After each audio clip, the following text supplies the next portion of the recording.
మనం అది వాచ్ కాదు, క్యూబ్ డైస్ డైస్ డైస్ ఇస్తాడు, డైస్ వేస్తాడు వాడు. వాడికి 2 పడ్డప్పుడు 1 నుంచి 2 స్థానాలు జరుగుతాడు.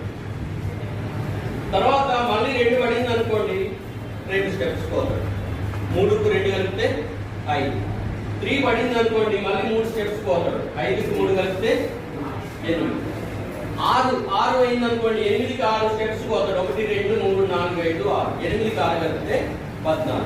ఇద్దరు పిల్లవాళ్ళు వేస్తారు. ఎవరైతే ముందుగా ఇక్కడికి రీచ్ అవుతారో వాళ్ళు విన్ అయినట్టుగా మనం.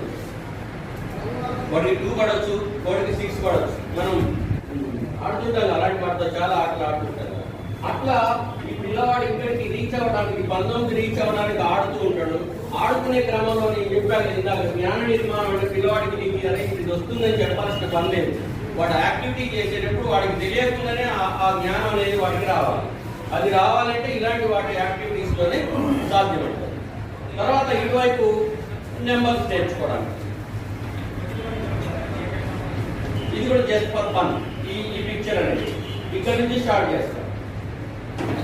11 12 13 14 15 ఇవి ఇక్కడ దాకా. లేదా ఇక్కడ నుంచి పెట్టినప్పుడు 3 నెంబర్స్ నేర్పొచ్చు, లేదా ఇక్కడ ఒకే నెంబర్ పెడతాం. 11 అంటాడు, ఇక్కడికి వచ్చాక 21 31 41 51. ఇవన్నీ చిన్న చిన్న కార్డ్స్. మనం అదే జోయాలుకాస్ కార్డ్. ఇది కూడా దాని మీద మనం చిన్న షీట్ తీసుకొని దీంట్లో ఇన్సర్ట్ చేసుకుంటే సరిపోతుంది.